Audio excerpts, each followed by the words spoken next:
Le Maroc, tenant en titre du championnat d'Afrique des Nations, a obtenu son ticket pour le deuxième tour de la compétition. Face à l'Ouganda, le soir du 26 janvier, au stade de la réunification de Bépanda à Douala, les poulains de Lucena Mouta ont été les plus réalistes en attaque. Score final, 5-2 dès l'entame du match. C'est pourtant l'Ouganda qui a pris l'avantage.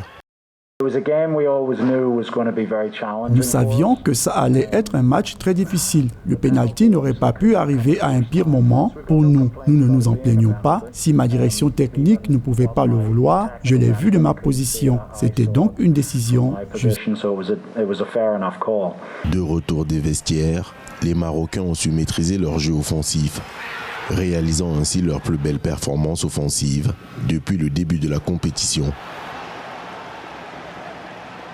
Donc heureusement pour nous que nous sommes revenus au score à temps, donc il y a 1 minute avant la première mi-temps, et puis nous avons été efficaces lors de la deuxième mi-temps.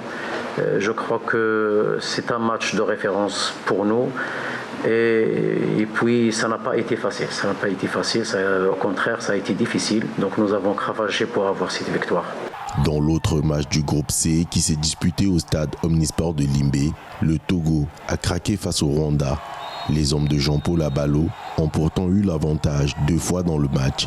Les Rwandais se qualifient sur le score de 3-2.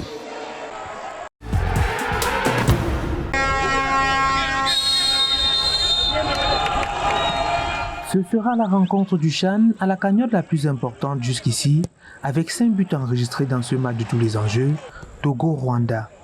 Le Rwanda, qui avait impérativement besoin d'une victoire, étale une nette domination, mais peine à violer la cage de Kossi Adri, et c'est contre le cours du jeu qu'il encaisse un premier but à la 38e minute, avant de revenir à marque juste avant la mi-temps, sur coup franc. De retour des vestiaires, les Rwandais se trouvent encore à courir après le score.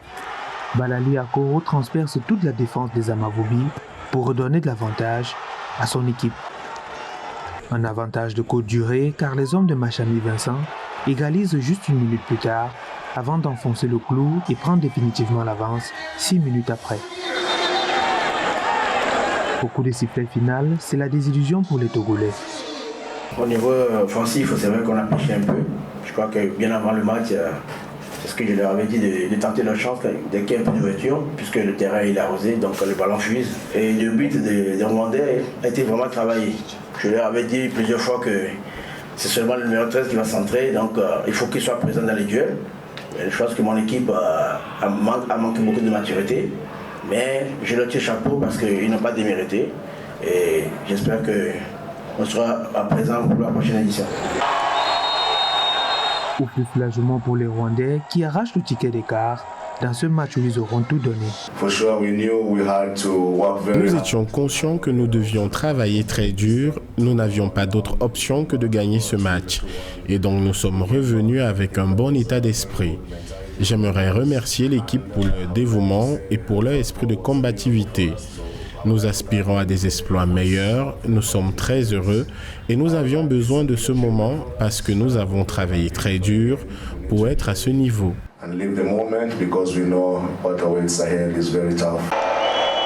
Le Rwanda, qui revient de loin, assure sa qualification.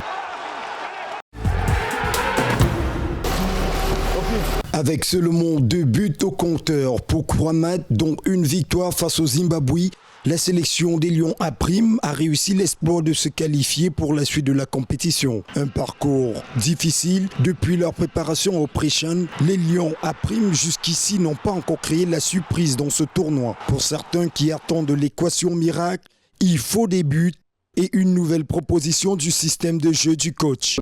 Au niveau de l'équipe du Cameroun, les Lions Indomptables A', ils ont eu une préparation très difficile.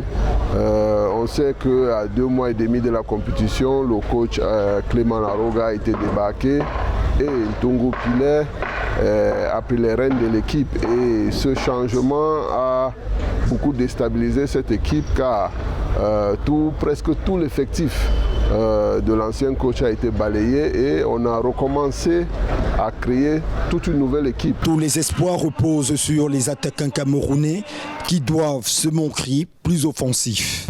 Le challenge il est d'essayer de tout faire pour gagner.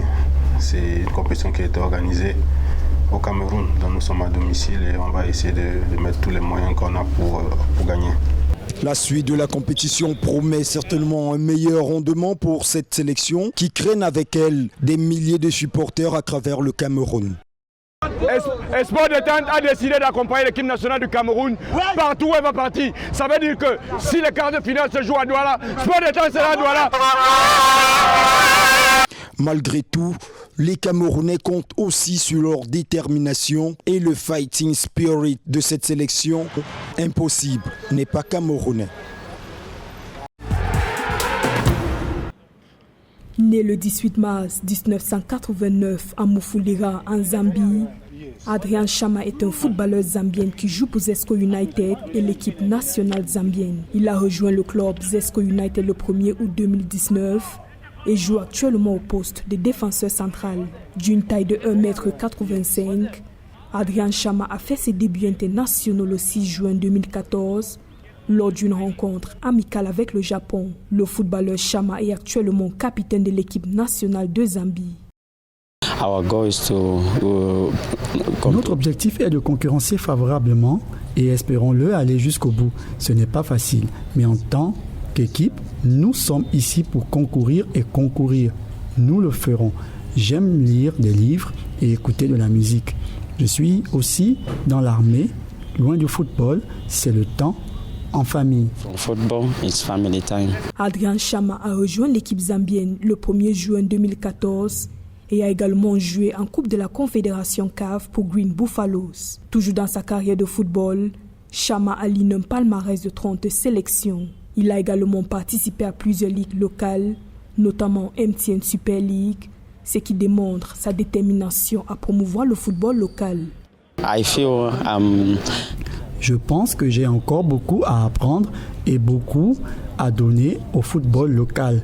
Personnellement, j'espère que nous pourrons jouer un bon tournoi et progresser de la phase de groupe jusqu'à la finale.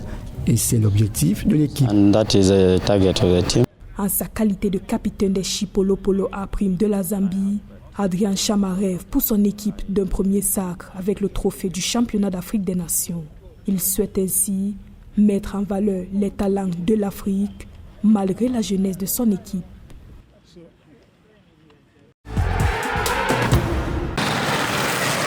Limbé est sous les feux des projecteurs depuis le 19 janvier dernier.